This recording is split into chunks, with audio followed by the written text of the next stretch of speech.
লীগকে যেই ধরনের নৃশংস কায়দায় অস্ত্র হাতে বিভিন্ন সময় বিশ্ববিদ্যালয় কলেজগুলোতে হামলা করতে দেখেছি, আক্রমণ করতে দেখেছি, আজকে ঠিক একই কায়দায় এই কুয়েটে শিক্ষার্থীদের উপরে অস্ত্র হাতে হামলা করা হয়েছে এবং আক্রমণ করা হয়েছে।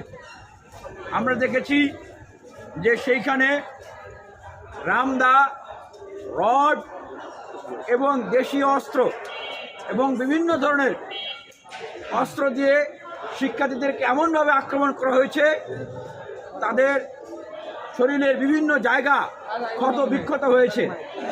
এখন পর্যন্ত আমরা যতটুকু খবর পেয়েছি 50-এর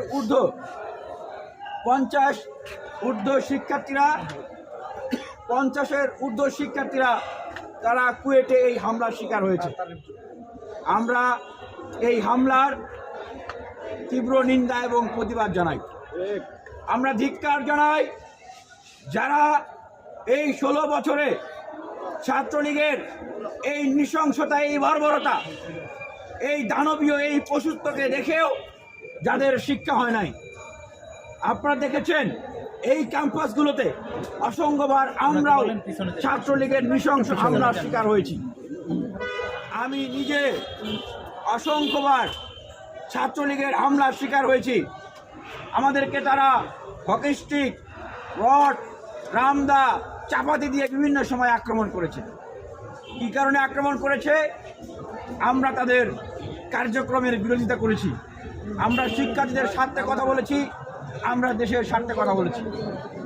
বিশ্ববিদ্যালয় ক্যাম্পাসগুলো থেকে সমগ্র বাংলাদেশের এই মুক্তিকামী, গণতন্ত্রকামী ছাত্ররা যে ফ্যাসিবাদী ছাত্রলীগকে বিতাড়িত করেছে, রক্ত দিয়েছে, জীবন দিয়েছে, আবু সাঈদ মুগ্ধরা শহীদ হয়েছে, এখনো হাসপাতালের বেডে অকাতরে কাতরাচ্ছে আমাদের ভাই বোনেরা। কেন ছাত্র ভাই বোনেরা কেন জীবন দিয়েছে, কেন তারা কাতরাচ্ছে? কারণ বিশ্ববিদ্যালয় কলেজগুলোতে ছাত্রলীগের মতো ফ্যাসিবাদী আর কোনো শক্তি গড়ে উঠবে না সেজন্য।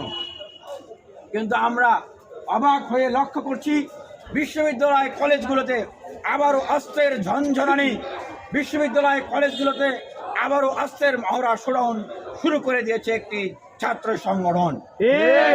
এবং অত্যন্ত দুঃখের বিষয়, এটিকে ভুল কিংবা ক্ষমার কথা না বলে আমরা বিভিন্ন জায়গা থেকে দেখছি যে এটিকে আবার সমর্থন দেওয়া হচ্ছে। এটি আমাদের কাছে উদ্বেগের বিষয়। বিশ্ববিদ্যালয় কলেজগুলোতে